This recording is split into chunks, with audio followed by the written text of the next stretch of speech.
kama Samia Suluhu Hassan.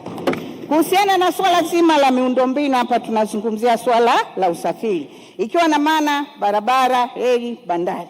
Serikali imefanya kazi kubwa na ya kihistoria ambayo mpaka hivi sasa mtandao wa barabara umeongezeka, mtandao wa barabara za lami umeongezeka, barabara za changarawe umeongezeka, mwendo kasi nao umeongezeka. Na huu mwendo kasi umerahisisha sana kazi za wabunge wa Bunge la Jamhuri ya Muungano wa Tanzania. Sasa hivi hata mtu akitaka kutoka hapa sasa hivi anafika Dar es Salaam na usiku anaweza akarejea. Hongera sana mama, tunakupenda kwa kazi yako kubwa na nzuri ambayo unaifanya.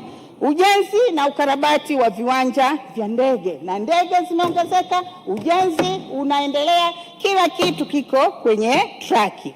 Madaraja makubwa yapatayo 10 likiongozwa na daraja la JPM nalo limekamilika, yani Kigongo Busisi, ambayo lina urefu wa kilomita 3. Kuhusiana na swala zima la bandari, sasa kwenye swala la bandari maboresho makubwa yamefanyika, ikiwemo gati namba 1 mpaka lile gati namba 7, kuongeza kwa kina cha kina kwa mita 14.5, kadhalika na kule Mtwara pamoja na Tanga. Ujenzi wa meli MV Mwanza umekamilika, thamani yake ni bilioni 109.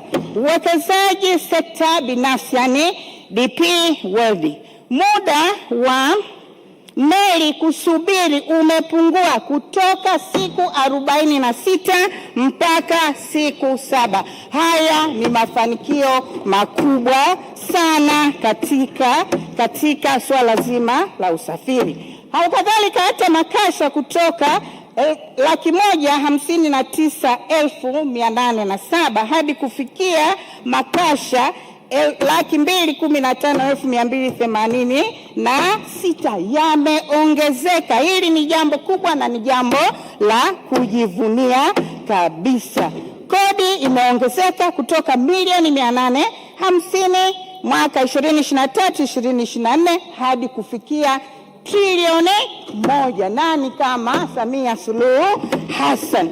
Sasa kwa nini watu wanazungumza? Kwa nini watu wanasema? Kwa nini maneno ni mengi? Ukiona mti wenye matunda unapopolewa, ujua kwamba kuna matunda matamu. Na ndiyo maana Mama Samia mara huku anasema hivi, kwa kazi kubwa na nzuri ambazo amezifanya katika taifa hili. Mama Samia anafahamika hapa kwa kazi kubwa na nzuri, anafahamika Afrika na duniani, na ndio maana hata dunia inamtambua kwa kumpa awadi mbali kwa ajili ya kazi zake.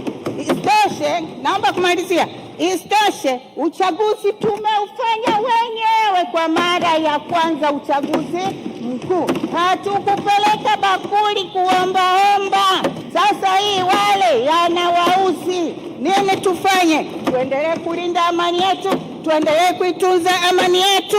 Amani ndiyo kila kitu kwa maendeleo yoyote ya taifa lolote duniani. Tumsemee Mama Samia kwa mazuri yake. Baada ya kusema hayo, muda umekuwa mdogo, nilikuwa na mengi ya kusema. Naunga mkono hoja, namtakia Mama Samia afya njema. Asante sana.